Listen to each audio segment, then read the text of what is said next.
Dramatis Personae. Alceste. In Love with Celimène. Read by Nemo. Philinte, his friend.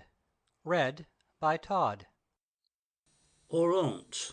In Love with Celimène. Read by Alan Mapstone. Celimène.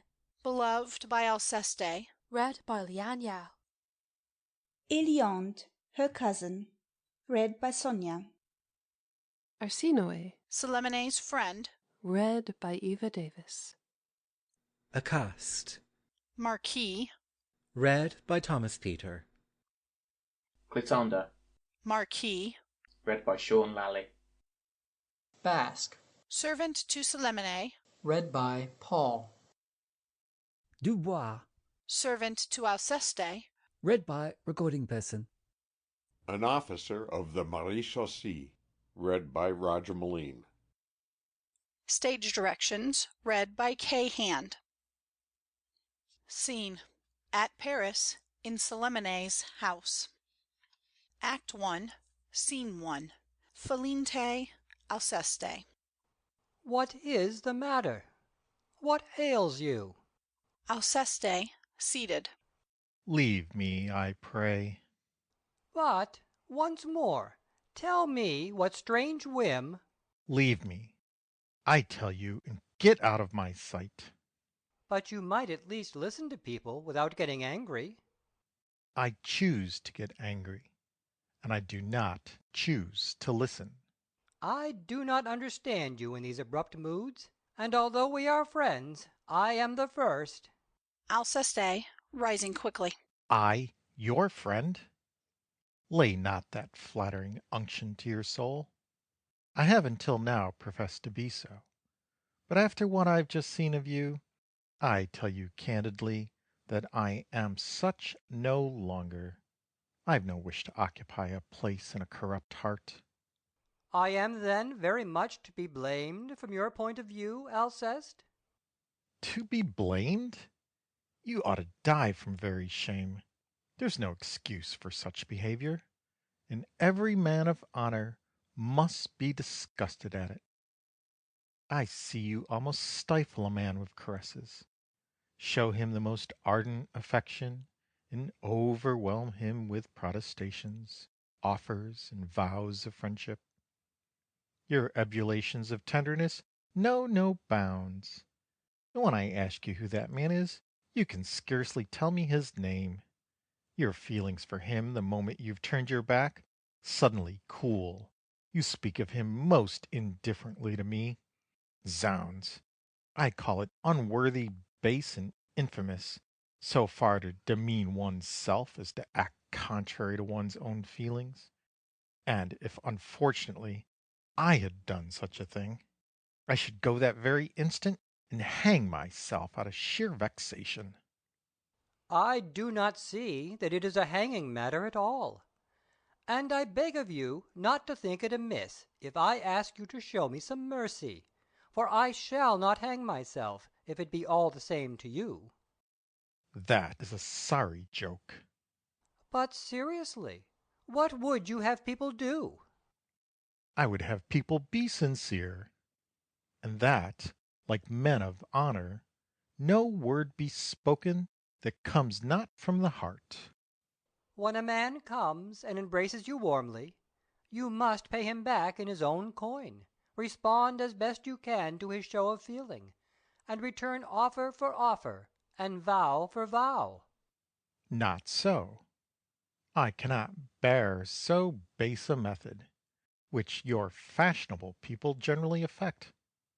There's nothing I detest so much as the contortions of these great time and lip servers, these affable dispensers of meaningless embraces, these obliging utterers of empty words, who vie with every one in civilities, and treat the man of worth and the fop alike. What good does it do if a man heaps endearments on you, vows that he is your friend, that he believes in you, is full of zeal for you, esteems and loves you, and lauds you to the skies, when he rushes to do the same to the first rapscallion he meets. No, no, no heart with the least self-respect cares for esteem so prostituted.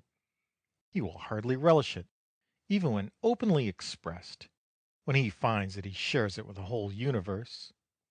Preference must be based on esteem, and to esteem everyone is to esteem no one. As you abandon yourself to the vices of the times, zounds, you are not the man for me. I decline this over-complacent kindness, which uses no discrimination. I like to be distinguished, and, to cut the matter short, the friend of all mankind is no friend of mine. But when we are of the world, we must conform to the outward civilities which custom demands. I deny it. We ought to punish pitilessly that shameful pretense of friendly intercourse. I like a man to be a man, and to show on all occasions the bottom of his heart in his discourse. Let that be the thing to speak, and never let our feelings be hidden beneath vain compliments. There are many cases in which plain speaking would become ridiculous, and could hardly be tolerated. And with all due allowances for your unbending honesty, it is as well to conceal your feelings sometimes. Would it be right or decent to tell thousands of people what we think of them? And when we meet with someone whom we hate or who displeases us, must we tell him so openly? Yes. What! Would you tell old Emilia that it ill becomes her to set up for a beauty at her age, and that the paint she uses disgusts every one? Undoubtedly. Or Dorilus, that he is a bore, and that there is no one at court who is not sick of hearing him boast of his courage and the lustre of his house? Decidedly so. You are jesting. I am not jesting at all, and I would not spare any one in that respect. It offends my eyes too much, and whether at court or in town, I behold nothing but what provokes my spleen. I become quite melancholy and deeply grieved to see men behave to each other as they do. Everywhere I find nothing but base flattery, injustice, self-interest, deceit, roguery. I cannot bear it any longer. I'm furious, and my intention is to break with all mankind. This philosophical spleen is somewhat too savage. I cannot but laugh to see you in these gloomy fits, and fancy that I perceive in us two brought up together, the two brothers described in The School for Husbands, who— Good heavens, drop your insipid comparisons. Nay, seriously, leave off these vagaries. The world will not alter for all your meddling. And as plain speaking has such charms for you, I shall tell you frankly that this complaint of yours is as good as a play, wherever you go, and that all those invectives against the manners of the age make you a laughing stock to many people. So much the better. Zounds, so much the better. That is just what I want. It is a very good sign, and I rejoice at it. All men are so odious to me that I should be sorry to appear rational in their eyes. But do you wish harm to all mankind? Yes, I have conceived a terrible hatred for them. Shall all poor mortals, without exception, be included in this aversion? There are some, even in the age in which we live. No, they are all alike, and I hate all men. Some, because they're wicked and mischievous, others because they lend themselves to the wicked, and have not that healthy contempt with which vice ought to inspire all virtuous minds. You can see how unjustly and excessively complacent people are to that barefaced scoundrel with whom I am at law. You may plainly perceive the traitor through his mask. He is well known everywhere in his true colors. His rolling eyes and his honeyed tones impose only on those who do not know him. People are aware that this low-bred fellow, who deserves to be pilloried, has, by the dirtiest jobs, made his way in the world, and that the splendid position he has acquired makes merit repine and virtue blush. Yet whatever dishonourable epithets may be launched against him everywhere, nobody defends his wretched honour. Call him a rogue, an infamous wretch, a confounded scoundrel if you like, and all the world will say yea, and no one contradicts you. But for all that, his bowing and scraping are welcome everywhere. He's received, smiled upon, and wriggles himself into all kinds of society. And if any appointment is to be secured by intriguing, he will carry the day over a man of the greatest worth. Zounds!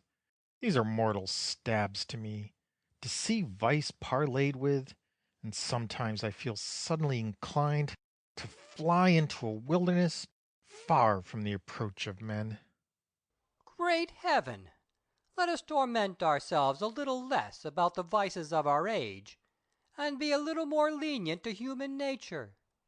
Let us not scrutinize it with the utmost severity, but look with some indulgence at its failings. In society we need virtue to be more pliable. If we are too wise, we may be equally to blame. Good sense avoids all extremes, and requires us to be soberly rational. This unbending and virtuous stiffness of ancient times shocks too much the ordinary customs of our own. It requires too great perfection from us mortals. We must yield to the times without being too stubborn. It is the height of folly to busy ourselves in correcting the world. I, as well as yourself, notice 100 things every day which might be better managed, differently enacted. But whatever I may discover at any moment, people do not see me in a rage like you. I take men quietly, just as they are. I accustom my mind to bear with what they do, and I believe that at court, as well as in the city, my phlegm is as philosophical as your bile. But this phlegm, good sir, you who reason so well, could it not be disturbed by anything? And if perchance a friend should betray you, if he forms a subtle plot to get a hold of what is yours, if people should try to spread evil reports about you, would you tamely submit to all this without flying into a rage? Ay, I look upon all these faults of which you complain as vices inseparably connected with human nature. In short, my mind is no more shocked at seeing a man a rogue, unjust, or selfish, than at seeing vultures eager for prey, mischievous apes, or fury-lashed wolves. What? I should see myself deceived? Torn to pieces, robbed without being. Zounds! I shall say no more about it. All this reasoning is full of impertinence. Upon my word, you would do well to keep silence. Rail a little less at your opponent, and attend a little more to your suit. That I shall not do. That is settled long ago. But whom then do you expect to solicit for you? Whom? Reason, my just right, equity. Shall you not pay a visit to any of the judges? No. Is my cause unjust or dubious? I am agreed on that. But you know what harm intrigues do, and No. I'm resolved not to stir a step. I am either right or wrong. do not trust in that. I shall not budge an inch. Your opponent is powerful, and by his underhand work may induce. It does not matter. You will make a mistake. Be it so. I wish to see the end of it. But I shall have the satisfaction of losing my suit. after all, I shall see by this trial whether men have sufficient impudence, are wicked, villainous, and perverse enough to do me this injustice in the face of the whole world. what a strange fellow. I could wish, were it to cost me ever so much, that, for the fun of the thing, I lost my case. But people will really laugh at you, Alceste, if they hear you go on in this fashion. So much the worse for those who will. But this rectitude, which you exact so carefully in every case, this absolute integrity in which you entrench yourself, do you perceive it in the lady you love? As for me, I am astonished that, appearing to be at war with the whole human race, you yet, notwithstanding everything that can render it odious to you, have found aught to charm your eyes. And what surprises me still more is the strange choice your heart has made. The sincere Philinte has a liking for you. The prude Assinio looks with favour upon you, yet your heart does not respond to their passion. Whilst you wear the chains of Celimène, who sports with you, and whose coquettish humour and malicious wit seems to accord so well with the manner of the times. How comes it that, hating these things as mortally as you do, you endure so much of them in that lady? Are they no longer faults in so sweet a charmer? Do not you perceive them? Or if you do you excuse them? Not so. The love I feel for this young widow does not make me blind to her faults. And, notwithstanding the great passion with which she has inspired me, I'm the first to see, as well as to condemn them. But for all this, do what I will, I confess my weakness. She has the art of pleasing me. In vain I see her faults. I may even blame them. In spite of all, she makes me love her. Her charms conquer everything, and, no doubt, my sincere love will purify our heart from the vices of our times. If you accomplish this, it will be no small task. Do you believe yourself beloved by her? Yes, certainly. I should not love her at all, did I not think so. But if her love for you is so apparent, how comes it that your rivals cause you so much uneasiness? It is because a heart, deeply smitten, claims all to itself. I come here only with the intention of telling her what, on this subject, my feelings dictate. Had I but to choose, her cousin Philinte would have all my love. Her heart, which values yours, is stable and sincere, and this more compatible choice would have suited you better. It is true. My good sense tells me so every day. But good sense does not always rule love. Well, I fear much for your affections, and the hope which you cherish may perhaps. Scene 2. Oronte, Alceste, Philinte. Oronte to Alceste. I have been informed yonder that Philinte and Celimène have gone out to make some purchases.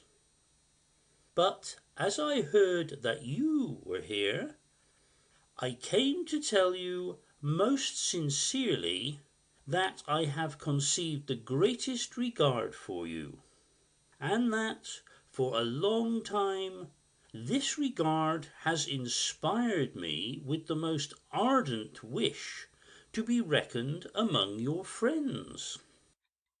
Yes, I like to do homage to merit, and I am most anxious that a bond of friendship should unite us. I suppose that a zealous friend, and of my standing, is not altogether to be rejected. All this time Alceste has been musing, and seems not to be aware that Oronte is addressing him. He looks up only when Oronte says to him, It is to you, if you please, that this speech is addressed. To me, sir? To you. Is it in any way offensive to you? Not in the least. But my surprise is very great, and I did not expect that honor. The regard in which I hold you ought not to astonish you, and you can claim it from the whole world. Sir. Our whole kingdom contains nothing above the dazzling merit which people discover in you. Sir. Yes, for my part, I prefer you to the most important in it. Sir. May heaven strike me dead if I lie. And, to convince you, on this very spot of my feelings, allow me, sir, to embrace you with all my heart, and to solicit a place in your friendship. Your hand, if you please. Will you promise me your friendship? Sir. What? You refuse me? Sir, you do me too much honor. But friendship is a sacred thing, and to lavish it on every occasion is surely to profane it. Judgment and choice should preside at such a compact. We ought to know more of each other before engaging ourselves. And it may happen that our dispositions are such that we may both of us repent of our bargain.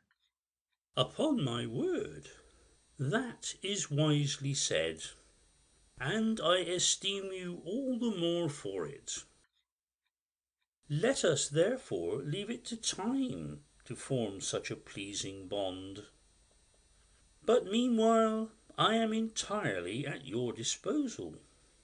If you have any business at court, everyone knows how well I stand with the king. I have his private ear, and upon my word he treats me in everything with the utmost intimacy. In short, I am yours in every emergency, and as you are a man of brilliant parts, and to inaugurate our charming amity, I come to read you a sonnet, which I made a little while ago, and to know whether it be good enough for publicity. I'm not fit, sir, to decide such a matter. You will therefore excuse me. Why so? I have the failing of being a little more sincere in those things than is necessary. The very thing I ask. And I should have reason to complain if, in laying myself open to you that you might give me your frank opinion, you should deceive me and disguise anything from me. If that be the case, sir, I'm perfectly willing. Sonnet. It is a sonnet. Hope. It is to a lady who flattered my passion with some hope. Hope. They are not long, pompous verses, but mild, tender, and melting little lines. At every one of these interruptions he looks at Alceste. We shall see. Hope. I do not know whether the style will strike you as sufficiently clear and easy, and whether you will approve my choice of words. We shall soon see, sir. Besides, you must know that I was only a quarter of an hour in composing it. Let us hear, sir. The time signifies nothing. Oronte reads. Hope, it is true, oft gives relief. Rocks for a while our tedious pain. But what a poor advantage, Phyllis, when naught remains and all is gone. I am already charmed with this little bit. Alceste softly to Philinte. What? Do you mean to tell me that you like this stuff? You once had some complacency, but less would have sufficed. You should not take that trouble to give me naught but hope. In what pretty terms these thoughts are put! How now, you vile flatterer? You praise this rubbish? If I must wait eternally, my passion driven to extremes, will fly to death. Your tender cares cannot prevent this. Fair Phyllis, I we're in despair, when we must hope for ever. The conclusion is pretty, amorous, admirable. A plague on that conclusion. I wish you'd had concluded to break your nose, you poisoner to the devil. I never heard verses more skilfully turned. Zounds. Oronte to Philinte. You flatter me. You are under the impression, perhaps. No, I am not flattering at all. What else are you doing, you wretch? Oronte to Alceste. But for you, you know our agreement. Speak to me, I pray, with all sincerity.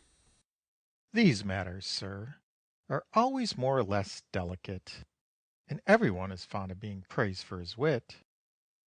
But I was saying one day to a certain person, who shall be nameless, when he showed me some of his verses, that a gentleman ought at all times to exercise a great control over that itch for writing which sometimes attacks us, and should keep a tight rein over the strong propensity which one has to display such amusements, and that, in the frequent anxiety to show their productions, people are frequently exposed to act a very foolish part.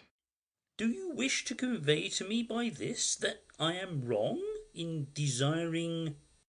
I do not say that exactly, but I told him that writing without warmth becomes a bore, that there needs no other weakness to disgrace a man, that even if people, on the other hand, had 100 good qualities, we view them from their worst sides. Do you find anything to object to in my sonnet? I do not say that, but, to keep him from writing, I set before his eyes how in our days that desire has spoiled a great many very worthy people. Do I write badly? Am I like them in any way? I do not say that. But in short, I said to him, what pressing need is there for you to rhyme? And what the deuce drives you into print? If we can pardon the sending into the world of a badly written book, it will only be in those unfortunate men who write for their livelihood. Believe me, resist your temptations, keep these effusions from the public, and do not, how much soever you may be asked, forfeit the reputation which you enjoy at court, of being a man of sense and a gentleman, to take, from the hands of a greedy printer, that of a ridiculous and wretched author. That is what I tried to make him understand. This is all well and good, and I seem to understand you, but I should like to know what there is in my sonnet to... Candidly, you had better put it in your closet. You've been following bad models, and your expressions are not at all natural. Pray, what is rocks for a while are tedious pain, and what, when naught remains and all is gone? What, you should not take that trouble to give me naught but hope? And what, Phyllis, I were in despair when we must hope forever? This figurative style that people are so vain of is beside all good taste and truth. It is only a play upon words, sheer affectation, and it is not thus that nature speaks. The wretched taste of the age is what I dislike in this. Our forefathers, unpolished as they were, had a much better one, and I value all that is admired nowadays far less than an old song which I am going to repeat to you. Had our great monarch granted me his Paris large and fair, and I straightway must quit for aye the love of my true dear, then would I say, King Hall, I pray, take back your Paris fair. I love much more, my dear, I trow. I love much more, my dear. This versification is not rich, and the style is antiquated. But do you not see that it is far better than all those trumpery trifles against which good sense revolts? And that in this, passion speaks from the heart. Had our great monarch granted me his Paris large and fair, and I straightway must quit for aye the love of my true dear, then would I say, King Hall, I pray, take back your Paris fair. I love much more, my dear, I trow. I love much more, my dear. This is what a really loving heart would say. To Philinte, who is laughing. Yes, Master Wag, in spite of all your wit, I care more for this than for all the florid pomp and the tinsel which everybody is admiring nowadays. And I maintain that my verses are very good. Doubtless you have your reason for thinking them so. But you will allow me to have mine, which, with your permission, will remain independent. It is enough for me that others prize them. That is because they know how to dissemble, which I do not. Do you really believe that you have such a great share of wit? If I praised your verses, I should have more. I shall do very well without your approbation. You will have to do without it, if it be all the same. I should like much to see you compose some on the same subject, just to have a sample of your style. I might perchance make some as bad, but I should take good care not to show them to any one. You are mightily positive, and this great sufficiency. Pray seek someone else to flatter you, and not me. But, my little sir, drop this haughty tone. In truth, my big sir, I shall do as I like. Philinte, coming between them. Stop, gentlemen! That is carrying the matter too far. Cease, I pray. Ah, I am wrong, I confess, and I leave the field to you. I am your servant, sir, most heartily. And I, sir, am your most humble servant. Scene 3. Philinte, Alceste. Well, you see, by being too sincere, you have got a nice affair on your hands. I saw that Oronte, in order to be flattered. Do not talk to me. But No more society for me. is it too much Leave me alone. if I. Not another word. But what? I will hear no more. But Again? people insult. Zounds, this is too much. Do not dog my steps. You are making fun of me. I shall not leave you. End of Act 1. Org. Act 2. Scene 1. Alceste, Celimène. Will you have me speak candidly to you, madam? Well then, I am very much dissatisfied with your behavior, very angry when I think of it, and I perceive that we shall have to break with each other. Yes, I should only deceive you were I to speak otherwise. Sooner or later a rupture is unavoidable, and if I were to promise the contrary 1,000 times, I should not be able to bear this any longer. Oh, I see. It is to quarrel with me that you wish to conduct me home. I do not quarrel, but your disposition, madam, is too ready to give any first comer an entrance into your heart. Too many admirers beset you, and my temper cannot put up with that. Am I to blame for having too many admirers? Can I prevent people from thinking me amiable? And am I to take a stick to drive them away when they endeavour by tender means to visit me? No, madam, there is no need for a stick, but only a heart less yielding and less melting at their love tales. I am aware that your good looks accompany you, go where you will, but your reception retains those whom your eyes attract, and that gentleness, accorded to those who surrender their arms, finishes on their hearts the sway which your charms began.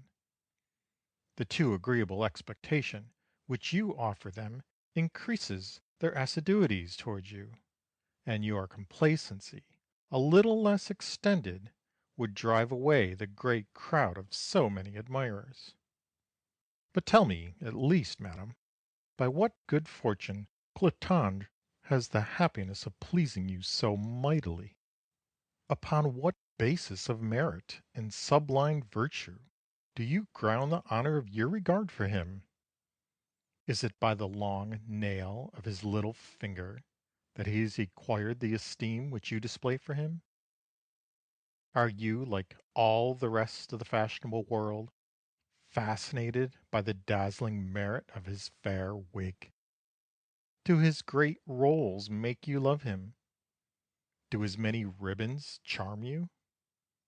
Is it by the attraction of his large Rhinegrave that he has conquered your heart, whilst at the same time he pretended to be your slave?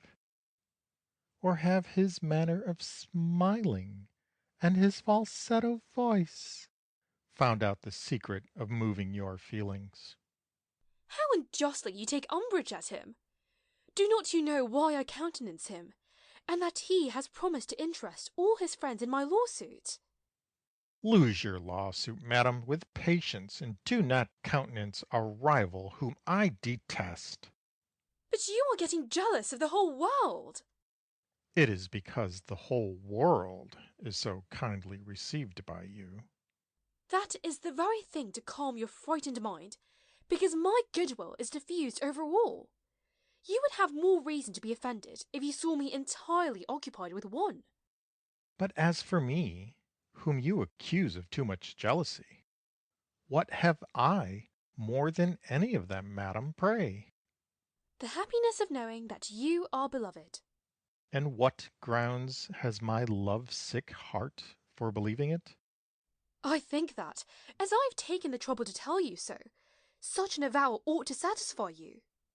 But who will assure me that you may not, at the same time, say as much to everybody else, perhaps? Certainly, for a lover, this is a pretty amorous speech, and you make me out a very nice lady. Well, to remove such a suspicion, I retract this moment everything I have said, and no one but yourself shall for the future impose upon you. Will that satisfy you? Zounds, why do I love you so? Ah, if ever I get heart whole out of your hands, I shall bless heaven for this rare good fortune. I make no secret of it. I do all that is possible to tear this unfortunate attachment from my heart, but hitherto my greatest efforts have been of no avail, and it is for my sins that I love you thus. It is very true that your affection for me is unequalled. As for that, I can challenge the whole world. My love for you cannot be conceived, and never, madam, has any man loved as I do. Your method, however, is entirely new, for you love people only to quarrel with them. It is in peevish expressions alone that your feelings vent themselves. No one ever saw such grumbling swain. But it lies with you alone to dissipate this ill humour. For mercy's sake, let us make an end of all these bickerings, deal openly with each other, and try to put a stop. Scene 2. Celimène, Alceste, Basque. What is the matter? Accost is below. Very well. Bid him come up. Scene 3. Celimène, Alceste. What? Can one never have a little private conversation with you? You are always ready to receive company, and you cannot for a single instant make up your mind to be not at home. Do you wish me to quarrel with Alceste? You have such regard for people which I by no means like. He is a man never to forgive me, if he knew that his presence could annoy me.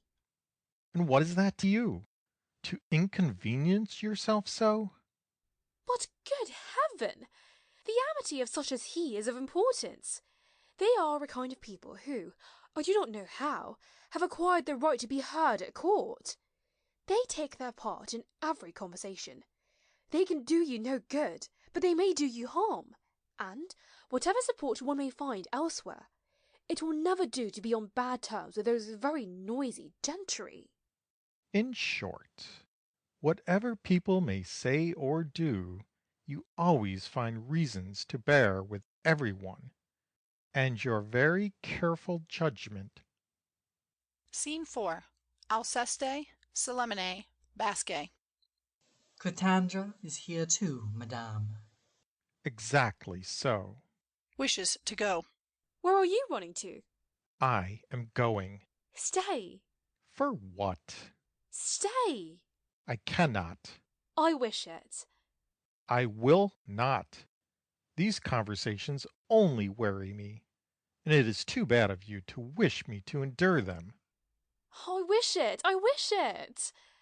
No, it is impossible. Very well then. Go. Be gone. You can do as you like. Scene 5. Eliante, Philinte, Accaste, Cletandre, Alceste, Celimène, Basque. Eliante to Celimène. Here are the two marquises coming up with us. Has anyone told you? Yes. To Basque. Place chairs for everyone. Basque places chairs and exit. To Alceste. You are not gone. No, but I am determined, madam, to have you make up your mind either for them or for me. Hold your tongue. This very day you shall explain yourself. You are losing your senses. Not at all. You shall declare yourself. Indeed. You must take your stand. You are jesting, I believe. Not so, but you must choose. I have been too patient. Egad! I've just come from the Louvre, where Cléante, at the Levee, made himself very ridiculous. Has he not some friend who could charitably enlighten him upon his manners? Truth to say, he compromises himself very much in society. Everywhere he carries himself with an air that is noticed at first sight, and when, after a short absence, you meet him again, he is still more absurd than ever. Egad! Talk of absurd people just now. One of the most tedious ones has annoyed me. That reasoner, Damon, kept me, if you please, for a full hour in the broiling sun, away from my sedan chair. He is a strange talker, and one who always finds the means of telling you nothing with a great flow of words. There is no sense at all in his tittle-tattle, and all that we hear is but noise. Eliante to Philinte. This beginning is not bad, and the conversation takes a sufficiently agreeable turn against our neighbours. Timont too, madam, is another original. He is a complete mystery from top to toe, who throws upon you, in passing, a bewildered glance, and who, without having anything to do, is always busy. Whatever he utters is accompanied with grimaces. He quite oppresses people by his ceremonies. To interrupt a conversation, he has always a secret to whisper to you, and that secret turns out to be nothing. Of the merest molehill he makes a mountain, and whispers everything in your ear, even to a good day. And Gerald, madame? That tiresome storyteller! He never comes down from his nobleman's pedestal. He continually mixes with the best society, and never quotes anyone of minor rank than a duke, prince, or princess. Rank is his hobby, and his conversation is of nothing but horses, carriages, and dogs. He thees and thous persons of the highest standing, and the word sir is quite obsolete with him. It is said that he is on the best of terms with Belize. Oh, poor silly women, and the dreariest company. When she comes to visit me, I suffer from martyrdom. One has to rack one's brains perpetually to find out what to say to her, and the impossibility of her expressing her thoughts allows the conversation to drop every minute. In vain you try to overcome her stupid silence by the assistance of the most commonplace topics. Even the fine weather, the rain, the heat, and the cold are subjects, which, with her, are soon exhausted. Yet for all that, her calls, unbearable enough, are prolonged to an insufferable length, and you may consult the clock, or yawn 20 times, but she stirs no more than a log of wood. What think you of it, Rust? Oh, what excessive pride! He is a man positively puffed out with conceit. His self-importance is never satisfied with the court, against which he inveighs daily. And whenever an office, a place, or a living is bestowed on another, he is sure to think himself unjustly treated. But young Cleon, whom the most respectable people go to see, what say you of him? That 'tis to his cook he owes his distinction, and to his table that people pay visits. He takes pains to provide the most dainty dishes. True, but I should be glad if he would not dish up himself. His foolish person is a very bad dish, which, to my thinking, spoils every entertainment which he gives. His uncle Damis is very much esteemed. What say you to him, madam? He is one of my friends. I think him a perfect gentleman, and sensible enough. True, but he pretends to too much wit, which annoys me. He is always upon stilts, and in all his conversations one sees him labouring to say smart things. Since he took it into his head to be clever, he is so difficult to please that nothing suits his taste. He must needs find mistakes in everything that one writes, and thinks that to bestow praise does not become a wit, that to find faults shows learning, that only fools admire and laugh, and that, by not approving of anything in the works of our time, he is superior to all other people. Even in conversations he finds something to cavil at. The subjects are too trivial for his condescension, and, with arms crossed on his breast, he looks down from the height of his intellect with pity on what everyone says. Drat it, his very picture. You have an admirable knack of portraying people to the life. Capital! Go on, my fine courtly friends. You spare no one, and everyone will have his turn.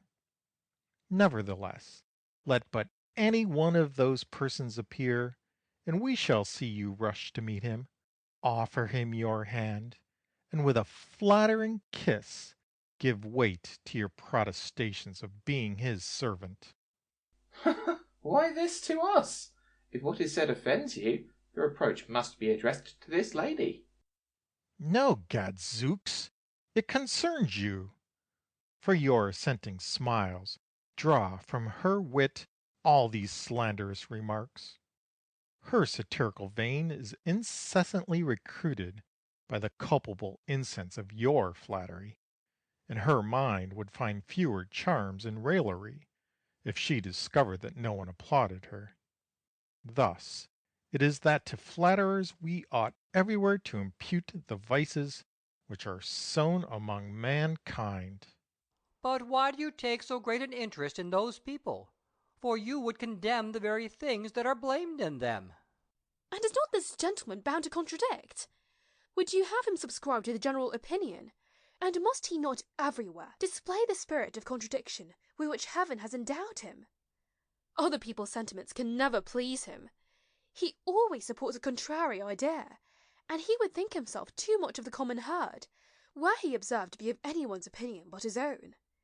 The honour of gainsaying has so many charms for him, that he very often takes up the cudgels against himself. He combats his own sentiments as soon as he hears them from other folks' lips. In short, madam, the laughers are on your side, and you may launch your satire against me. But it is very true, too, that you always take up arms against everything that is said, and that your avowed spleen cannot bear people to be praised or blamed. Sdeath! Spleen against mankind is always seasonable, because they are never in the right, and I see that, in all their dealings, they either praise impertinently or censure rashly. But No, madam, no! Though I were to die for it, you have pastimes which I cannot tolerate, and people are very wrong to nourish in your heart this great attachment to the very faults which they blame in you. As for myself, I do not know, but I openly acknowledge that hitherto I have thought this lady faultless. I see that she is endowed with charms and attractions, but the faults which she has have not struck me. So much the more have they struck me, and far from appearing blind, she knows that I take care to reproach her with them. The more we love anyone, the less we ought to flatter her. True love shows itself by overlooking nothing, and were I a lady, I would banish all those mean-spirited lovers who submit to all my sentiments, and whose mild complacencies every moment offer up incense to my vagaries. in short, if hearts were ruled by you, we ought to love well, to relinquish all tenderness, and make it the highest aim of perfect attachment to rail heartily at the persons we love. Love, generally speaking, is little apt to put up with these decrees, and lovers are always observed to extol their choice. Their passion never sees aught to blame in it, and in the beloved all things become lovable. They think their faults perfections, and invent sweet terms to call them by. The pale one vies with the jasmine in fairness. Another, dark enough to frighten people, becomes an adorable brunette. The lean one has a good shape and is lithe. The stout one has a portly and majestic bearing. The slattern, who has few charms, passes under the name of a careless beauty. The giantess seems a very goddess in their sight. The dwarf is an epitome of all the wonders of heaven. The proud one has a soul worthy of a diadem. The artful brims with wit. The silly one is very good-natured. The chatterbox is good-tempered, and the silent one modest and reticent. Thus a passionate swain loves even the very faults of those of whom he is enamoured. And I maintain that. Let us drop the subject, and take a turn or two in the gallery. What? Are you going, gentlemen? No, madam. The fear of their departure troubles you very much. Go when you like, gentlemen, but I tell you beforehand that I shall not leave until you leave. Unless it inconveniences this lady, I have nothing to call me elsewhere the whole day. I, provided I am present when the king retires, I have no other matter to call me away. Celimène to Alceste. You only joke, I fancy. Not at all. We shall soon see whether it is me of whom you wish to get rid. Scene 6. Alceste, Celimène, Eliante, Accaste, Philinte, Clitandre, Basque. Basque to Alceste. There is a man downstairs, sir, who wishes to speak to you on business which cannot be postponed. Tell him that I have no such urgent business. He wears a jacket with large plaited skirts, embroidered with gold. Celimène to Alceste. Go and see who it is, or else let him come in. Scene 7. Alceste, Celimène, Eliante, Accaste, Philinte, Clitandre, a guard of the Maréchaussée. Alceste, going to meet the guard. What may be your pleasure? Come in, sir. I would have a few words privately with you, sir. You may speak aloud, sir, so as to let me know. The marshals of France, whose commands I bear, hereby summon you to appear before them immediately, sir. Whom? Me, sir? Yourself. And for what? It is this ridiculous affair between you and Oronte. What do you mean? Oronte and he have been insulting each other just now about some trifling verses which he did not like, and the marshals wish to nip the affair in the bud. But I shall never show any base complacency. But you must obey the summons. Come, get ready. How will they settle this between us? Will the edict of these gentlemen oblige me to approve of the verses which are the cause of our quarrel? I will not retract what I have said. I think them abominable. But with a little milder tone. I will not abate one jot. The verses are execrable. You ought to show some more accommodating spirit. Come along.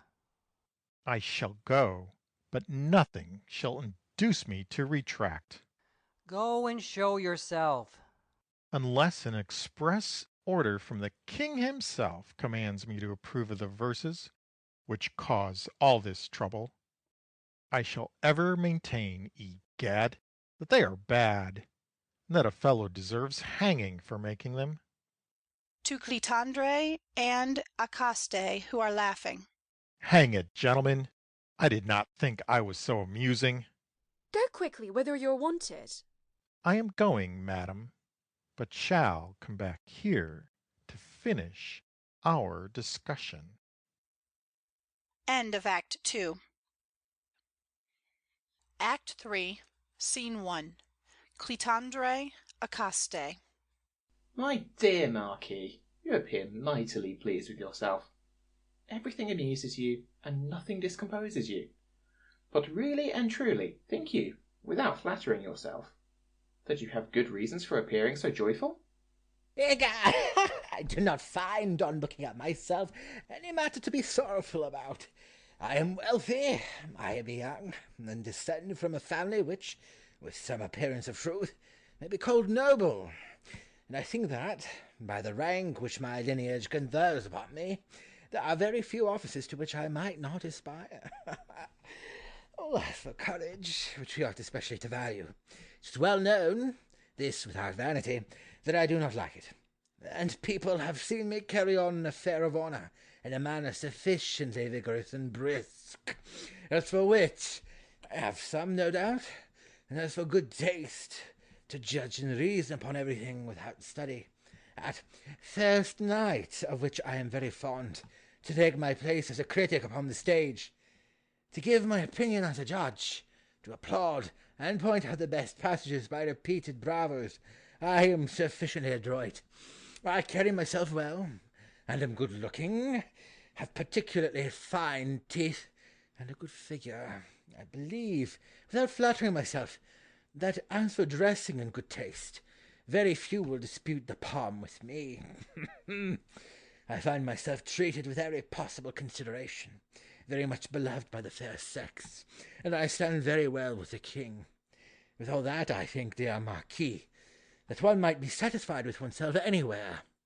True, but finding so many easy conquests elsewhere, why come you here to utter fruitless sighs? I? Zounds! I have neither the wish nor the disposition to put up with indifference of any woman. I leave it to awkward and ordinary people to burn constantly for cruel fair maidens, to languish at their feet, and to bear with their severities, to invoke the aid of sighs and tears, and to endeavour, by long and persistent assiduities, to obtain what is denied to their little merit. But men of my stamp, Marquis, are not made to love on trust, and be at all the expenses themselves. Be the merit of the fair ever so great, I think, thank heaven, that we have our value as well as they, that it is not reasonable to enthrall a heart like mine without its costing them anything, and that, to weigh everything in a just scale, The advances should be at least reciprocal. Then you think that you are right enough here, Marquis? I have some reason, Marquis, to think so. Believe me, divest yourself of this great mistake. You flatter yourself, dear friend, and are altogether self-deceived. It is true. I flatter myself, and am, in fact, altogether self-deceived. But what causes you to judge your happiness to be complete? I flatter myself. Upon what do you ground your belief? I am altogether self-deceived. Have you any sure proofs? I am mistaken, I tell you. Has Celimène made you any secret avowal of her inclinations? No, I am very badly treated by her. Answer me, I pray. I meet with nothing but rebuffs. A truce to your raillery, and tell me what hope she has held out to you. I am the rejected, and you are the lucky one. She is a great aversion to me, and one of these days I shall have to hang myself. Nonsense. Shall we two, Marquis, to adjust our love affairs, make a compact together? Whenever one of us shall be able to show a certain proof of having the greater share in Celimène's heart, the other shall leave the field free to the supposed conqueror, and by that means rid him of an obstinate rival. Egad, you please me with these words, and I agree to that from the bottom of my heart. But hush. Scene 2. Celimène, Alceste, Clitandre. What? Here still? Love, madam, detains us. I hear a carriage below. Do you know whose it is? No. Scene 3. Celimène, Alceste, Clitandre, Bosque. Arsinoe, madame, is coming up to see you. What does the woman want with me? Philinte is downstairs talking to her. What is she thinking about? And what brings her here? She has everywhere the reputation of being a consummate prude, and her fervent zeal. Pshaw! Downright humbug. In her inmost soul she is as worldly as any, and her every nerve is strained to hook someone, without being successful, however. She can only look with envious eyes on the accepted lovers of others, and in her wretched condition, forsaken by all, she is for ever railing against the blindness of the age. She endeavours to hide the dreadful isolation of her home under a false cloak of prudishness, and to save the credit of her feeble charms, she brands as criminal the power which they lack. Yet a swain would not come at all amiss to the lady, and she has even a tender hankering after Alceste. Every attention that he pays me, she looks upon as a theft committed by me, and as an insult to her attractions, and her jealous spite, which she can hardly hide, breaks out against me at every opportunity, and in an underhand manner. In short, I never saw anything, to my fancy, so stupid. She is impertinent to the last degree. Scene 4. Arsinoe, Celimène, Clitandre, Alceste. Ah, what happy chance brings you here, madam? I was really getting uneasy about you. I have come to give you some advice, as a matter of duty. How very glad I am to see you. Exeunt Clitandre and Alceste, laughing. Scene 5. Arsinoe, Celimène. They could not have left at a more convenient opportunity. Shall we sit down? It is not necessary. Friendship, madam, must especially show itself in matters which may be of consequence to us, and as there are none of greater importance than honour and decorum, I come to prove to you, by an advice which closely touches your reputation, the friendship which I feel for you. Yesterday I was with some people of rare virtue, where the conversation turned upon you, and there your conduct, which is causing some stir, was unfortunately, madam, far from being commended. That crowd of people whose visits you permit, your gallantry and the noise it makes, were criticized rather more freely and more severely than I could have wished. You can easily imagine whose part I took. I did all I could to defend you. I exonerated you and vouched for the purity of your heart and the honesty of your intentions.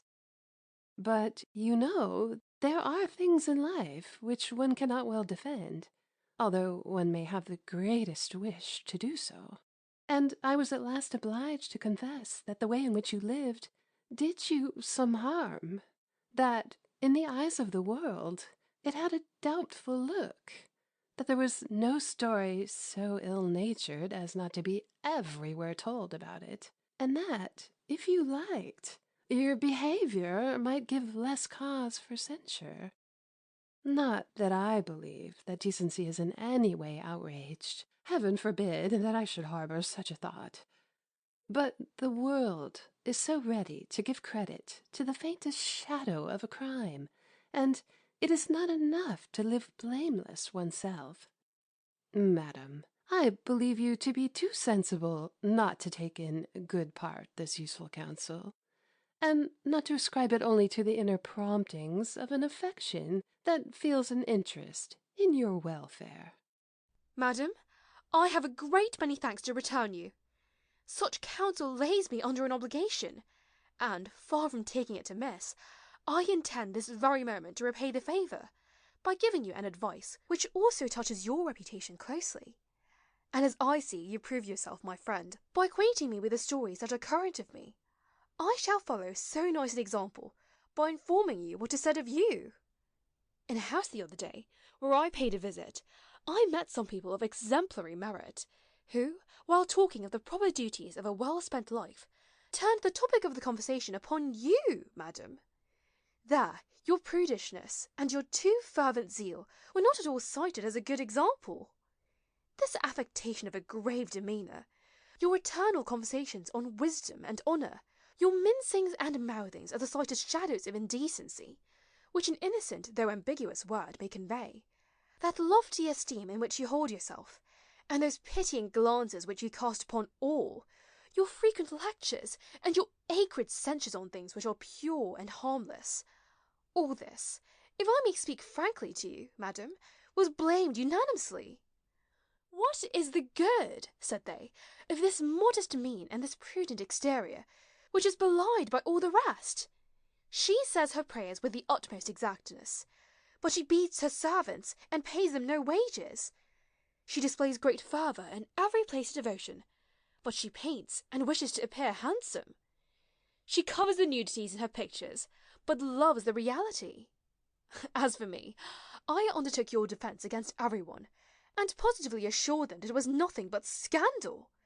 But the general opinion went against me, and they came to the conclusion that you would do well to concern yourself less about the actions of others, and take a little more pains with your own, that one ought to look a long time at oneself before thinking of condemning other people, that when we wish to correct others, we ought to add the weight of a blameless life, and that, even then, it would be better to leave it to those whom heaven has ordained for the task. Madam, I also believe you to be too sensible not to take in good part this useful counsel, and not to ascribe it only to the inner promptings of an affection that feels an interest in your welfare. To whatever we may be exposed when we reprove. I did not expect this retort, madam, and by its very sting I see how my sincere advice has hurt your feelings. On the contrary, madam, and, if we are reasonable, those mutual counsels would become customary.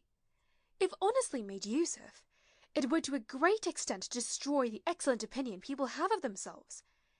It depends entirely on you whether we shall continue this trustworthy practice with equal zeal, and whether we shall take great care to tell each other, between ourselves, what we hear, you of me, I of you. Ah, madam, I can hear nothing said of you. It is in me that people find so much to reprove. Madam, it is easy, I believe, to blame or praise everything, and everyone may be right, according to their age and taste. There is a time for gallantry, there is one also for prudishness. One may, out of policy, take to it, when youthful attractions have faded away. It sometimes serves to hide vexatious ravages of time. I do not say that I shall not follow your example one of these days. Those things come with old age. But 20, as everyone well knows, is not an age to play the prude. You certainly pride yourself upon a very small advantage, and you boast terribly of your age. Whatever difference there may be between your years and mine, there is no occasion to make such a tremendous fuss about it, and I am at a loss to know, madam, why you should get so angry, and what makes you goad me in this manner. And I, madam, am at an equal loss to know why one hears you inveigh so bitterly against me everywhere. Oh, must I always suffer for your vexations?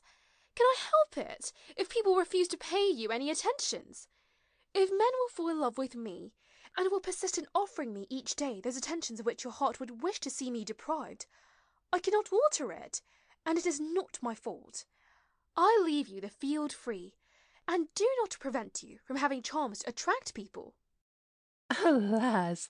And do you think that I would trouble myself about this crowd of lovers of which you are so vain, and that it is not very easy to judge at what price they may be attracted nowadays?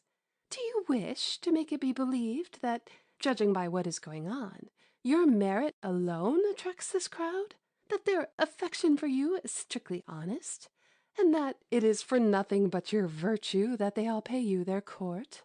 People are not blinded by these empty pretenses. The world is not duped in that way, and I see many ladies who are capable of inspiring a tender feeling, yet who do not succeed in attracting a crowd of beaux. And from that fact we may draw our conclusion that these conquests are not altogether made without some great advances, that no one cares to sigh for us for our handsome looks only, and that the attentions bestowed on us are generally dearly bought. Do not therefore puff yourself up with vainglory about the trifling advantages of a poor victory, and moderate slightly the pride on your good looks, instead of looking down upon people on account of them. If I were at all envious about your conquests, I dare say that I might manage like other people, be under no restraint, and thus show plainly that one may have lovers when one wishes for them. Do have some then, madam, and let us see you try it. Endeavour to please by the extraordinary secret, and without— Let us break off this conversation, madam. It might excite too much both your temper and mine, and I would have already taken my leave, had I not been obliged to wait for my carriage. Please stay as long as you like, and do not hurry yourself on that account, madam. But instead of wearying you any longer with my presence, I am going to give you some more pleasant company.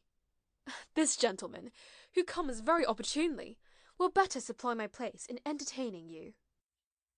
Scene 6. Alceste, Celimène, Arsinoe. Alceste, I have to write a few lines, which I cannot well delay.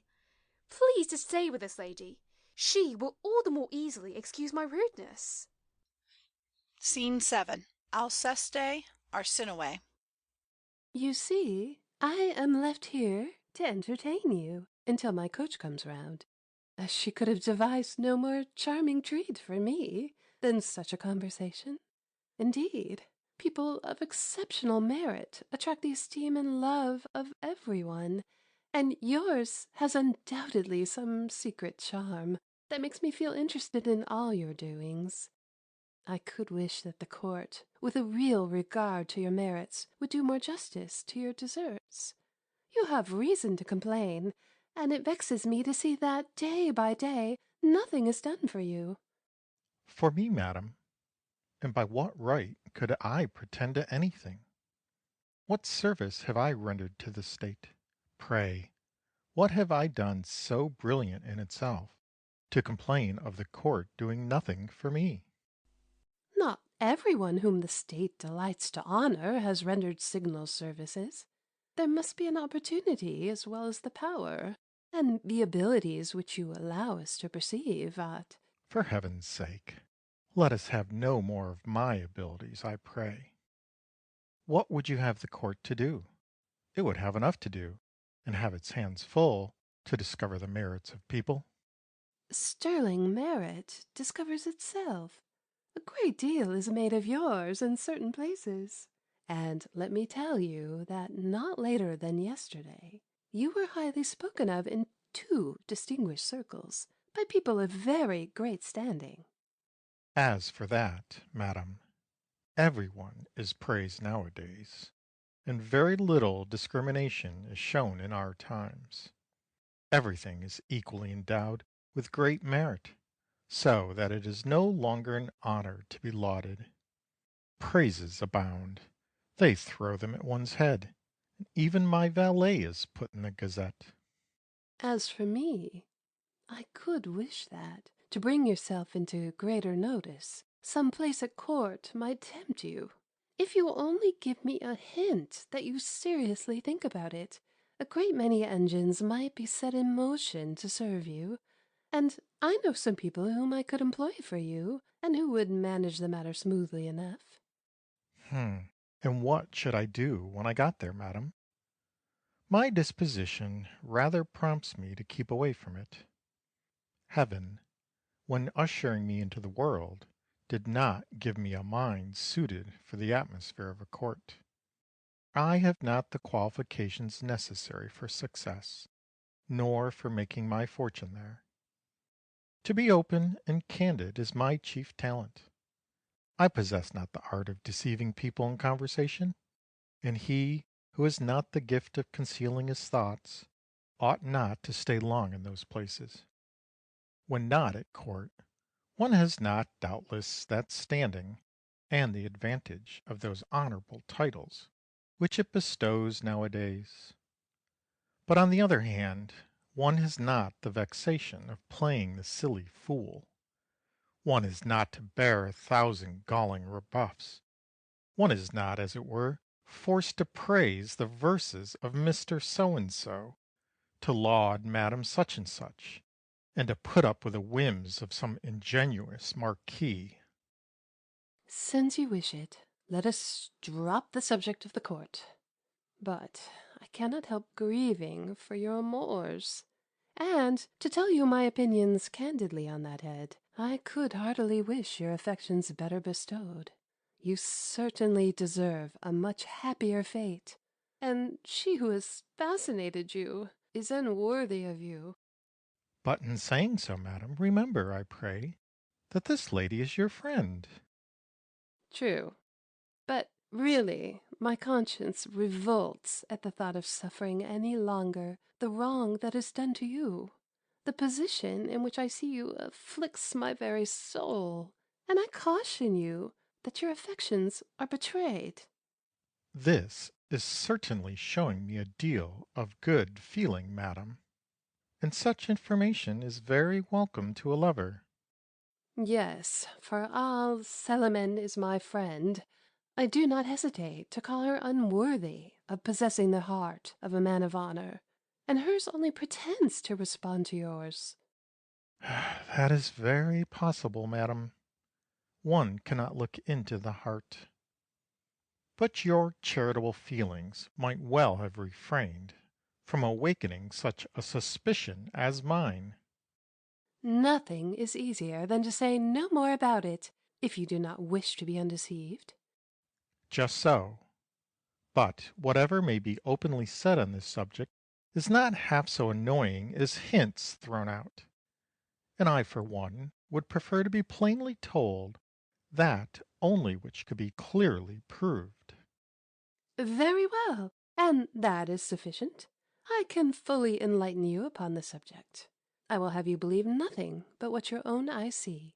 Only have the kindness to escort me as far as my house, and I will give you undeniable proof of the faithlessness of your fair one's heart. And if after that you can find some charms in anyone else, we will perhaps find you some consolation. End of Act 3. Act 4, Scene 1. Eleante, Philinte. No, never have I seen so obstinate a mind, nor a reconciliation more difficult to effect. In vain was Alceste tried on all sides. he would still maintain his opinion, and never, I believe, has a more curious dispute engaged the attention of those gentlemen. "No, gentlemen," exclaimed he, "I will not retract, and I shall agree with you on every point, except on this one. At what is Oronte offended? And with what does he reproach me? Does it reflect upon his honor that he cannot write well? What is my opinion to him which he has altogether wrongly construed? One may be a perfect gentleman and write bad verses. Those things have nothing to do with honor. I take him to be a gallant man in every way, a man of standing, of merit and courage, anything you like, but he is a wretched author. I shall praise, if you wish, his mode of living, his lavishness, his skill in riding, in fencing, in dancing. But as to praising his verses, I am his humble servant, and if one has not the gift of composing better, one ought to leave off rhyming altogether, unless condemned to do it on forfeit of one's life." In short, all the modification they could with difficulty obtain from him was to say, in what he thought a much gentler tone, "I am sorry, sir, to be so difficult to please, and out of regard for you, I would wish, with all my heart, to have found your sonnet a little better." And they compelled them to settle this dispute quickly with an embrace. He is very eccentric in his doings, but I must confess that I think a great deal of him, and the candour upon which he prides himself has something noble and heroic in it. It is a rare virtue nowadays, and I, for one, should not be sorry to meet with it everywhere. As for me, the more I see of him, the more I am amazed at that passion to which his whole heart is given up. I cannot conceive how, with a disposition like his, he has taken it into his head to love at all, and still less can I understand how your cousin happens to be the person to whom his feelings are inclined. That shows that love is not always produced by compatibility of temper, and in this case all the pretty theories of gentle sympathies are belied. But do you think him beloved in return, to judge from what we see? That is a point not easily decided. How can we judge whether it be true she loves? Her own heart is not so very sure of what it feels. It sometimes loves without being quite aware of it, and at other times thinks it does, without the least grounds. I think that our friend will have more trouble with this cousin of yours than he imagines. And to tell you the truth, if he were of my mind, he would bestow his affections elsewhere, and by a better choice we should see him, madam, profit by the kind feelings which your heart evinces for him. As for me, I do not mince matters, and I think that in such cases we ought to act with sincerity. I do not run counter to his tender feelings. On the contrary, I feel interested in them, and, if it depended only on me, I would unite him to the object of his love. But if, as it may happen in love affairs, his affections should receive a check, and if Celimène should respond to the love of any one else, I could easily be prevailed upon to listen to his addresses, and I should have no repugnance whatever to them on account of their rebuff elsewhere. Nor do I, from my side, oppose myself, madam, to the tender feelings which you entertain for him, and he himself, if he wished, could inform you what I have taken care to say to him on that score. But if, by the union of those two, you should be prevented from accepting his attentions, all mine would endeavor to gain that great favor which your kind feelings offer to him, only too happy, madam, to have them transferred to myself, if his heart could not respond to yours. You are in the humour to jest, Philinte. Not so, madam. I am speaking my inmost feelings. I only wait the opportune moment to offer myself openly, and am wishing most anxiously to hurry its advent. Scene 2. Alceste, Eleonte, Philinte. Ah, madam, obtain me justice for an offence which triumphs over all my constancy. What ails you? What disturbs you? this much ails me, that it is death to me to think of it, and the upheaving of all creation would less overwhelm me than this accident. It is all over with me, my love. I cannot speak. Just endeavour to be composed. Oh, just heaven! Must so many charms be allied to most odious vices of the most perfidious hearts? But once more, what can have— Alas, all is ruined.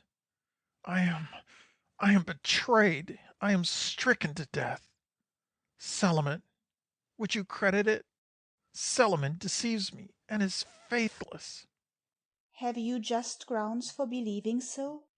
Perhaps it is a suspicion rashly conceived, and your jealous temper often harbors fancies. Ah, 'sdeath! Please to mind your own business, sir. To Eliante.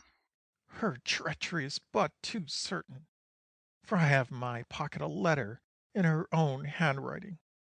Yes, madam, a letter intended for Oronte has placed before my eyes my disgrace and her shame.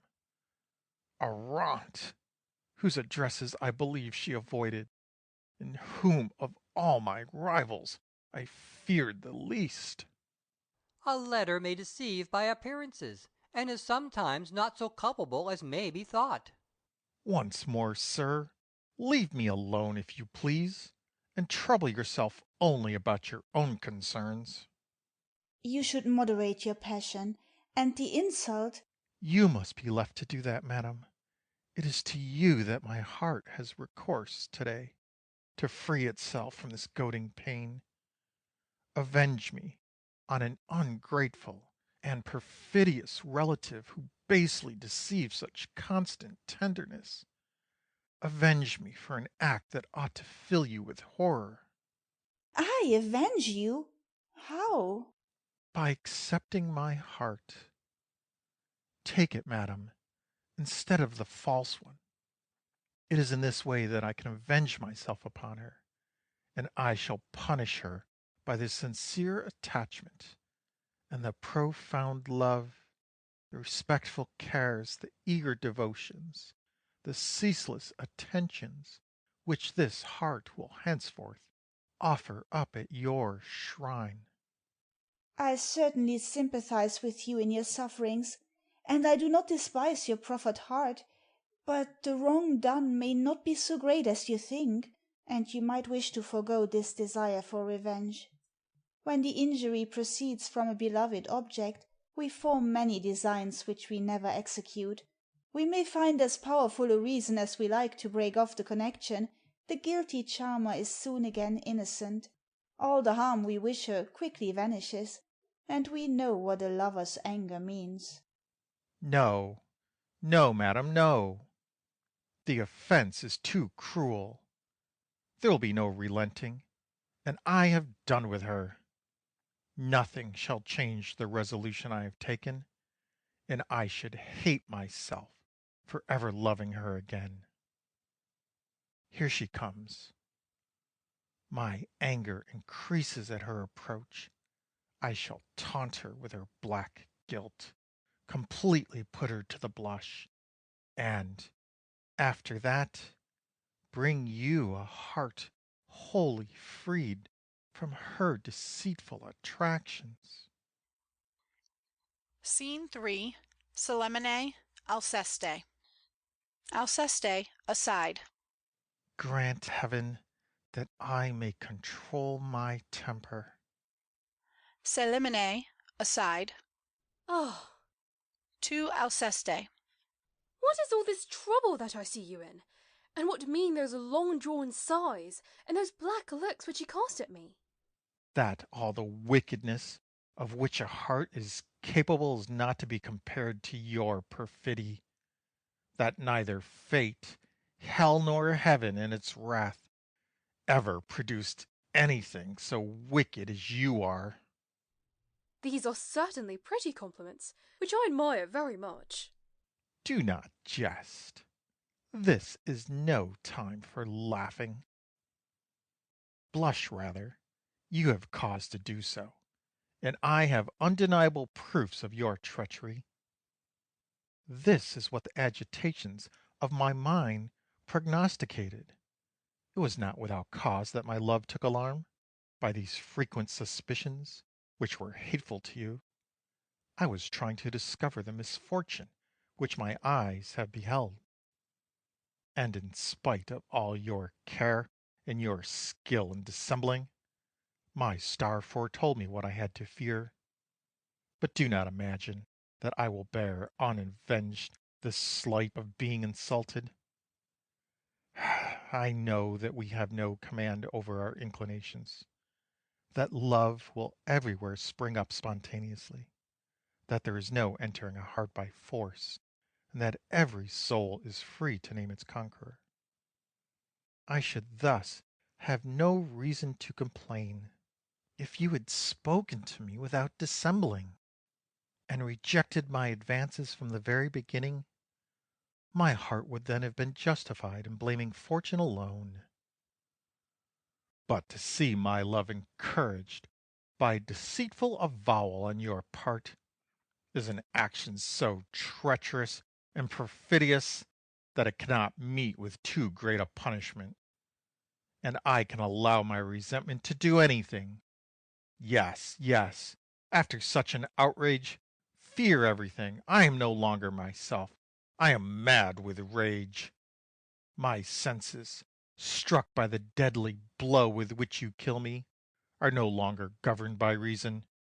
I give way to the outburst of a just wrath, and am no longer responsible for what I may do. Whence comes, I pray, such a passion? Speak! Have you lost your senses? Yes, yes, I lost them when, to my misfortune, I beheld you, and thus took the poison which kills me. And when I thought to meet with some sincerity in those treacherous charms that bewitched me. Of what treachery have you to complain? Ah, how double-faced she is! How well she knows how to dissemble! But I am fully prepared with the means of driving her to extremities. Cast your eyes here and recognize your writing. This picked up note is sufficient to confound you, and such proof cannot easily be refuted. And this is the cause of your perturbation of spirits? You do not blush on beholding this writing? And why should I blush? What! You add boldness to craft? Will you disown this note because it bears no name? Why should I disown it, since I wrote it? And you can look at it without becoming confused at the crime of which its style accuses you? You are, in truth, a very eccentric man. What! You thus outbrave this convincing proof?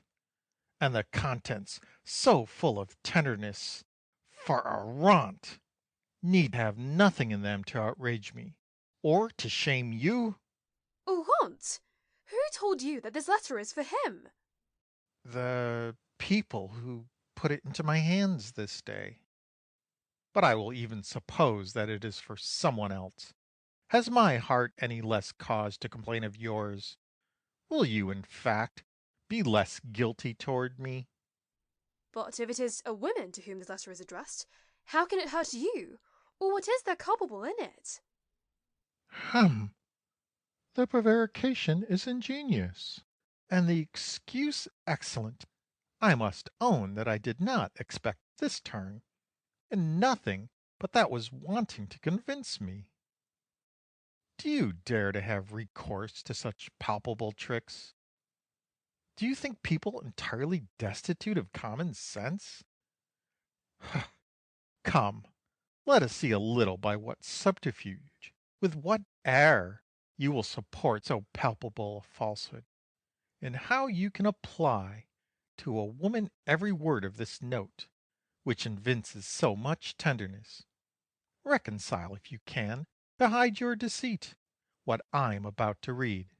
It does not suit me to do so. I think it ridiculous that you should take so much upon yourself and tell me to my face what you have the daring to say to me. No, no. Without flying into a rage, take a little trouble to explain these terms. No, I shall do nothing of the kind, and it matters very little to me what you think upon the subject. I pray you show me, and I shall be satisfied, if this letter can be explained as meant for a woman. Not at all. It is for Oronte, and I will have you believe it. I accept all his attentions gladly. I admire what he says. I like him, and I shall agree to whatever you please. Do as you like, and act as you think proper. Let nothing hinder you, and do not harass me any longer. Alceste aside. Heavens! Can anything more cruel be conceived? And was ever heart treated like mine? What! I am justly angry with her. I come to complain, and I am quarrelled with instead. My grief and my suspicions are excited to the utmost. I am allowed to believe everything. She boasts of everything, and yet my heart is still sufficiently mean not to be able to break the bonds that hold it fast, and not to arm itself with a generous contempt for the ungrateful object of which it is too much enamoured. To Celimène.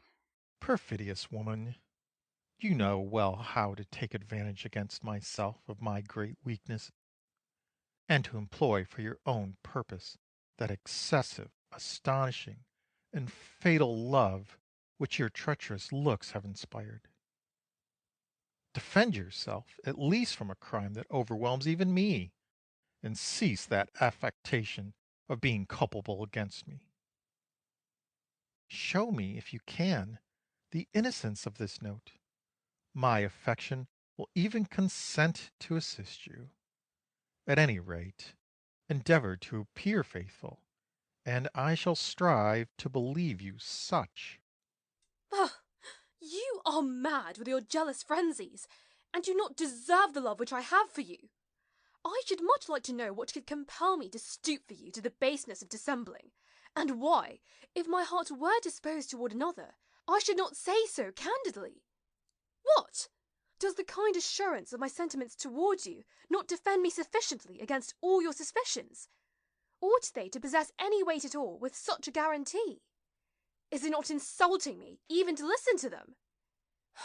And since it is with the utmost difficulty that we can resolve to confess our love, since the strict honour of our sex, hostile to our passion, strongly opposes such a confession, ought a lover who sees such an obstacle overcome for his sake, doubt with impunity our avowal? And is he not greatly to blame in not assuring himself of the truth of that which is never said, but after a severe struggle with oneself? Begone! Such suspicions deserve my anger, and you are not worthy of being cared for. I am silly, and am vexed at my own simplicity in still preserving the least kindness for you. I ought to place my affections elsewhere, and give you a just cause for complaint. Ah, you traitress! Mine is a strange infatuation for you. Those tender expressions are, no doubt, meant only to deceive me. But it matters little. I must submit to my fate. My very soul is wrapped up in you. I will see to the bitter end how your heart will act towards me, and whether it will be black enough to deceive me. No, you do not love me as you ought to love. Indeed, nothing is to be compared to my exceeding love, and in its eagerness to show itself to the whole world, it goes even so far as to form wishes against you. Yes, I could wish that no one thought you handsome, that you were reduced to a miserable existence, that heaven, at your birth, had bestowed upon you nothing, that you had no rank, no nobility, no wealth, so that I might openly proffer my heart, and thus make amends to you for the injustice of such a lot, and that this very day I might have the joy and the glory of seeing you owe everything to my love. This is wishing me well in a strange way. Heaven grant that you may never have occasion. But here comes Monsieur de Bois, curiously decked out. Scene 4.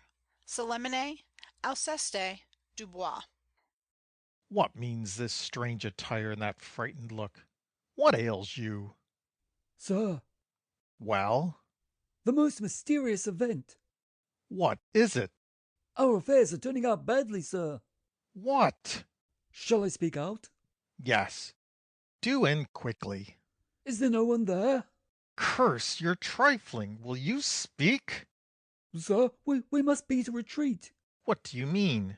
We must steal away from this quietly. And why? I tell you that we must leave this place. The reason? You must go, sir, without staying to take leave. But what is the meaning of this strain? The meaning is, sir, that you must make yourself scarce. I shall knock you on the head to a certainty, booby, if you do not explain yourself more clearly. A fellow, sir, with a black dress, and as black a look, got as far as the kitchen to leave a paper with us, scribbled over in such a fashion that old Nick himself could not have read it. It is about your lawsuit, I make no doubt, but the very devil, I believe, could not make head nor tail of it. Well, what then? What has the paper to do with the going away of which you speak, you scoundrel? I must tell you, sir, that about an hour afterwards, a gentleman who often calls came to ask for you quite eagerly, and not finding you at home, quietly told me, knowing how attached I am to you, to let you know. Stop a moment. What the deuce is his name? Never mind his name, you scoundrel, and tell me what he told you. He is one of your friends. In short, that is sufficient. He told me that for your very life you must get away from this, and that you are threatened with arrest. But how? Has he not specified anything? No, he has asked me for ink and paper, and has sent you a line for which you can, I think, fathom the mystery. Hand it over, then. What can all this mean? I do not know, but I am anxious to be informed. Have you almost done, devil take you? Dubois, after having fumbled for some time for the note. Let's see, where, yeah, yeah. After all, sir, I have left it on your table. I do not know what keeps me from... Do not put yourself in a passion, but go and unravel this perplexing business. It seems that fate, whatever I may do, has sworn to prevent my having a conversation with you. But, to get the better of her, allow me to see you again, madam, before the end of the day. End of Act 4. Org. Act 5, Scene 1. Alceste, Philinte. I tell you, my mind is made up about it. But whatever this blow may be, does it compel you? You may talk and argue till doomsday if you like. Nothing can avert me from what I have said. The age we live in is too perverse, and I am determined to withdraw altogether from intercourse with the world.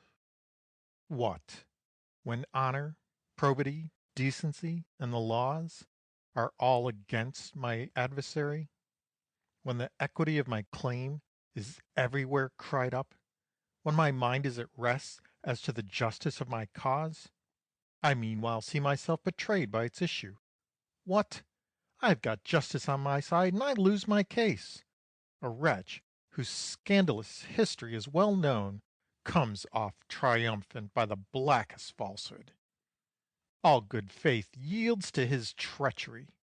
He finds the means of being in the right whilst cutting my throat. The weight of his dissimulation, so full of cunning, overthrows the right and turns the scales of justice. He obtains even a decree of court to crown his villainy. And, not content with the wrong he's doing me, there is abroad in society an abominable book, of which the very reading is to be condemned, a book that deserves the utmost severity, and of which the scoundrel has the impudence to proclaim me the author. Upon this, Oronte is observed to mutter, and tries wickedly to support the imposture. He, who holds an honourable position at court, to whom I've done nothing except having been sincere and candid, who came to ask me, in spite of myself, of my opinion of some of his verses, and because I treat him honestly and will not betray either him or truth, he assists in overwhelming me with a trumped-up crime. Behold him now my greatest enemy, and I shall never obtain his sincere forgiveness, because I did not think that his sonnet was good. 'Sdeath, to think that mankind is made thus! The thirst for fame induces them to do such things. This is the good faith, the virtuous zeal, the justice, and the honour to be found amongst them. Let us be gone. It is too much to endure the vexations they are devising. Let us get out of this wood, this cut-throat hole, and since men behave towards each other like real wolves, wretches, you shall never see me again as long as I live. I think you are acting somewhat hastily, and the harm done is not so great as you would make it out. Whatever your adversary dares to impute to you has not had the effect of causing you to be arrested. We see his false reports defeating themselves, and this action is likely to hurt him much more than you. Him? He does not mind the scandal of such tricks as these. He has a license to be an arrant knave, and this event, far from damaging his position, will obtain him a still better standing tomorrow. In short, it is certain that little notice has been taken of the report which his malice spread against you. From that side you have already nothing to fear, and as for your lawsuit, of which you certainly have reason to complain, it is easy for you to bring the trial on afresh, and against this decision. No, I shall leave it as it is. Whatever cruel wrong this verdict may inflict, I shall take particular care not to have it set aside. We see too plainly how right is maltreated in it, and I wish it to go down to posterity as a signal proof, as a notorious testimony of the wickedness of the men of our age. It may indeed cost me 20,000 francs, but at the cost of 20,000 francs I shall have the right of railing against the iniquity of human nature, and of nourishing an undying hatred of it. But after all, your pains are thrown away. What can you, sir, say upon this head? Would you have the assurance to wish to my face to excuse the villainy of all that is happening? No, I agree with you in all that you say. Everything goes by intrigue and by pure influence. It is only trickery which carries the day in our time, and men ought to act differently. But is their want of equity a reason for wishing to withdraw from their society? All human failings give us, in life, the means of exercising our philosophy. It is the best employment for virtue. And if probity reigned everywhere, if all hearts were candid, just, and tractable, most of our virtues would be useless to us, inasmuch as their functions are to bear, without annoyance, the injustice of others in our good cause, and just in the same way as a heart full of virtue. I know that you are a most fluent speaker, sir, that you always abound in fine arguments, but you are wasting your time in all your fine speeches. Reason tells me to retire for my own good. I cannot command my tongue sufficiently. I cannot answer for what I might say, and should very probably get myself into 100 scrapes. Allow me, without any more words, to wait for Celimène. She must consent to the plan that brings me here. I shall see whether her heart has any love for me, and this very hour will prove it to me. Let us go upstairs to Philinte, and wait her coming. No, my mind is too harassed. You go and see her. and leave me in this little dark corner with my black care. That is strange company to leave you in. I will induce Philinte to come down. Scene 2.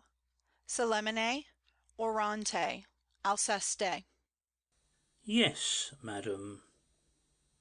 It remains for you to consider whether, by ties so dear, you will make me wholly yours.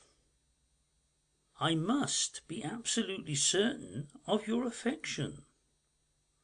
A lover dislikes to be held in suspense upon such a subject. If the ardour of my affection has been able to move your feelings, you ought not to hesitate to let me see it. And the proof, after all, which I ask of you, is not to allow Alceste to wait upon you any longer, to sacrifice him to my love, and, in short, to banish him from your house this very day. But why are you so incensed against him? You, whom I have so often heard speak of his merits. There is no need, madam, of these explanations. The question is, what are your feelings? Please to choose between the one or the other. My resolution depends entirely upon yours. Alceste, coming out of his corner. Yes, this gentleman is right, madam. You must make a choice, and his request agrees perfectly with mine. I am equally eager, and the same anxiety brings me here. My love requires a sure proof. Things cannot go on any longer in this way, and the moment has arrived for explaining your feelings. I have no wish, sir, in any way to disturb, by an untimely affection, your good fortune. And I have no wish, sir, jealous or not jealous, to share aught in her heart with you. If she prefers your affection to mine, if she has the slightest inclination towards you, I swear henceforth not to pretend to it again. I peremptorily swear never to see her again. Madam, it remains with you now to speak openly. Madam, you can explain yourself fearlessly. You have simply to tell us where your feelings are engaged. You may simply finish the matter by choosing between us two. What? You seem to be at a loss to make such a choice. What? Your heart still wavers and appears uncertain.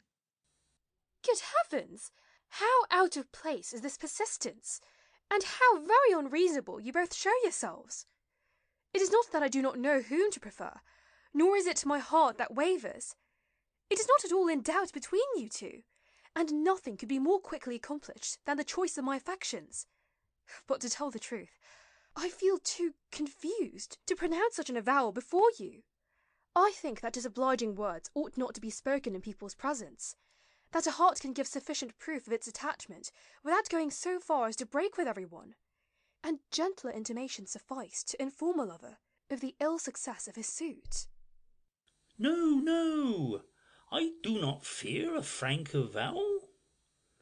For my part, I consent to it. And I demand it. It is just its very publicity that I claim, and I do not wish you to spare my feelings in the least. Your great study has always been to keep friends with everyone. But no more trifling, no more uncertainty. You must explain yourself clearly, or I shall take your refusal as a verdict. I shall know, for my part, how to interpret your silence, and shall consider it as a confirmation of the worst. I owe you many thanks, sir, for this wrath, and I say in every respect as you do. How you weary me with such a whim! Is there any justice in what you ask? And have I not told you what motive prevents me? I will be judged by Philinte, who is just coming. Scene 3. Eleonte, Philinte, Celimène, Oronte, Alceste. Good cousin, I am being persecuted here by people who have concerted to do so. They both demand, with the same warmth, that I should declare whom my heart has chosen, and that, by a decision which I must give before their very faces, I should forbid one of them to tease me any more with his attentions. Say, has ever such a thing been done? Pray do not consult me upon such a matter. You may perhaps address yourself to a wrong person, for I am decidedly for people who speak their mind. Madam, it is useless for you to decline. All your evasions here will be badly supported. You must speak. You must. And no longer waver. You need do no more than remain silent. I desire but one word to end our discussions. To me, your silence will convey as much as speech. Scene 4. Arsinoe, Celimène, Eleonte, Alceste, Philinte, Accaste, Clitandre, Oronte. Accaste to Celimène. We have both come, by your leave, madam, to clear up a certain little matter with you. Clitandre to Oronte and Alceste. Your presence happens fortunately, gentlemen, for this affair concerns you also. Arsinoe to Celimène. No doubt you are surprised at seeing me here, madam, but these gentlemen are the cause of my intrusion. They both came to see me, and complained of a proceeding which I could not have credited. I have too high an opinion of your kindness of heart ever to believe you capable of such a crime. My eyes even have refused to give credence to their strongest proofs, and in my friendship, forgetting trivial disagreements, I have been induced to accompany them here to hear you refute this slander. Yes, madam, let us see with composure how you will manage to bear this out. This letter has been written by you to Clitandre. And this tender epistle you have addressed to Accaste. Accaste to Oronte and Alceste. This writing is not altogether unknown to you, gentlemen, and I have no doubt that her kindness has before now made you familiar with her hand, but this is well worth the trouble of reading. Him. You are a strange man to condemn my liveliness of spirits, and to reproach me that I am never so merry as when I am not with you. Nothing could be more unjust, and if you do not come very soon to ask my pardon for this offence, I shall never forgive you as long as I live. Our great hulking booby of a viscount, he ought to have been here, our great hulking booby of a viscount, with whom you begin your complaints, is a man who will not at all suit me, and ever since I watched him for full 3/4 of an hour, spitting in a well to make circles in the water, I never could have a good opinion of him. As for the little Marquis, that is myself, ladies and gentlemen, be it said without the slightest vanity.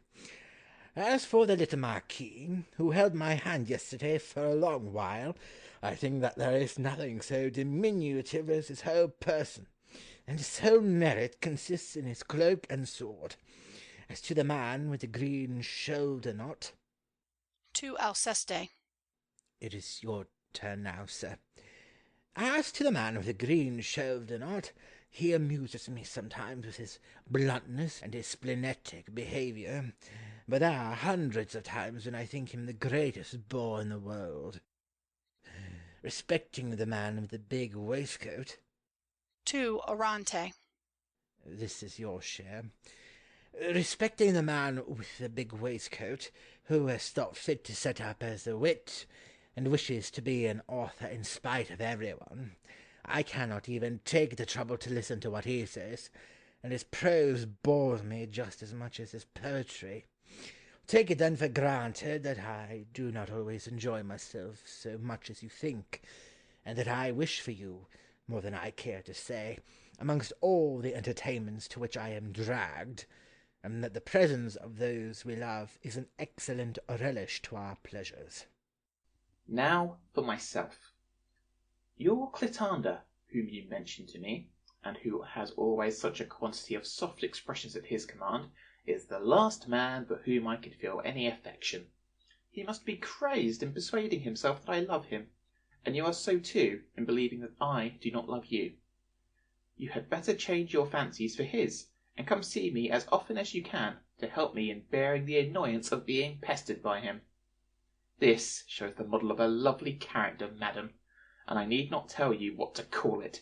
It is enough. We shall, both of us, show this admirable sketch of your heart everywhere and to everybody. I might also say something, and the subject is tempting, but I deem you beneath my anger, and I will show you that little marquises can find worthier hearts than yours to console themselves. Scene 5. Celimène, Eleonte, Arsinoe, Alceste, Oronte, Philinte. What? Am I to be pulled to pieces in this fashion, after all that you have written to me? And does your heart, with all its semblance of love, plight its faith to all mankind by turns? I have been too great a dupe, but I shall be no longer. You have done me a service in showing yourself in your true colours to me. I am the richer by a heart which you thus restore to me, and find my revenge in your loss. To Alceste. Sir, I shall no longer be an obstacle to your flame, and you may settle matters with this lady as soon as you please. Scene 6. Celimène, Eleonte, Arsinoe, Alceste, Philinte. Arsinoe to Celimène. This is certainly one of the basest actions which I have ever seen. I can no longer be silent, and feel quite upset. Has anyone ever seen the like of it? I do not concern myself much in the affairs of other people, but this gentleman, pointing to Alceste, who has staked the whole of his happiness on you, an honourable and deserving man like this, and who worshipped you to madness, ought he to have been? Leave me, I pray you, madam, to manage my own affairs, and do not trouble yourself unnecessarily. In vain do I see you espouse my quarrel. I am unable to repay you for this great zeal, and if ever I intended to avenge myself by choosing someone else, it would not be you whom I would select. And do you imagine, sir, that I ever harbored such a thought, and that I am so very anxious to secure you? You must be very vain indeed to flatter yourself with such an idea. Celimène's leavings are a commodity of which no one needs to be so very much enamoured. Pray, undeceive yourself, and do not carry matters with so high a hand. People like me are not for such as you. You will do much better to remain dangling after her skirts, and I long to see so beautiful a match. Scene 7. Celimène, Eleonte, Alceste, Philinte. Alceste to Celimène. Well, I have held my tongue, notwithstanding all I have seen, and I have let everyone have his say before me. Have I controlled myself long enough? And will you now allow me? Yes, you may say what you like. You are justified when you complain, and you may reproach me with anything you please. I confess that I am in the wrong, and overwhelmed by confusion, I do not seek away any idle excuse to palliate my fault. The anger of the others I have despised. but I admit my guilt towards you. No doubt your resentment is just. I know how culpable I must appear to you, that everything speaks of my treachery to you, and that, in short, you have cause to hate me. Do so. I consent to it. But can I do so, you traitress? Can I thus get the better of all my tenderness for you? And although I wish to hate you with all my soul, shall I find a heart quite ready to obey me? To Alceste and Philinte. You see what an unworthy passion can do, and I call you both as witnesses of my infatuation. Nor, truth to say, is this all, and you will see me carry it out to the bitter end, to show you that it is wrong to call us wise, and that in all hearts there remains still something of the man. To Celimène. Yes, perfidious creature, I am willing to forget your crimes. I can find in my own heart an excuse for all your doings, and hide them under the name of a weakness into which the vices of the age betrayed your youth, provided your heart will second the design which I have formed of avoiding all human creatures, and that you are determined to follow me without delay into the solitude in which I have made a vow to pass my days. It is by that only that, in every one's opinion, you can repair the harm done by your letters, and that after the scandal which every noble heart must abhor, it may still be possible for me to love you. What? I renounce the world before I grow old, and bury myself in your wilderness. If your affection responds to mine, what need the rest of the world signify to you? Am I not sufficient for you? Solitude is frightful to a widow of 20. I do not feel my mind sufficiently grand and strong to resolve to adopt such a plan. If the gift of my hand can satisfy your wishes, I might be induced to tie such bonds, and marriage... No! My heart loathes you now, and this refusal alone affects more than all the rest, as you are not disposed, in those sweet ties, to find all in me, as I would find all in you. Begone! I refuse your offer, and this much felt outrage frees me for ever from your unworthy toils. Scene 8. Alceste, Alceste, Philinte. Alceste to Alceste. Madam, your beauty is adorned by 100 virtues, and I never saw anything in you but what was sincere. For a long while I thought very highly of you, but allow me to esteem you thus forever, and suffer my heart in its various troubles not to offer itself for the honor of your acceptance. I feel too unworthy, and begin to perceive that Heaven did not intend me for the marriage bond, that the homage of only the remainder of a heart unworthy of you would be below your merit, and that, in short... You may pursue this thought. I am not at all embarrassed with my hand, and here is your friend who, without giving me much trouble, might possibly accept it if I asked him. Ah, madam, I ask for nothing better than that honor, and I could sacrifice my life and soul for it. May you, to taste true contentment, preserve for ever these feelings towards each other. Deceived on all sides, overwhelmed with injustice, I will fly from an abyss where vice is triumphant, and seek out some small secluded nook on earth where one may enjoy the freedom of being an honest man. Come, madam, let us leave nothing untried to deter him from the design on which his heart is set. End of Act 5. End of The Misanthrope by Molière, translated by Henri van Leeuwen.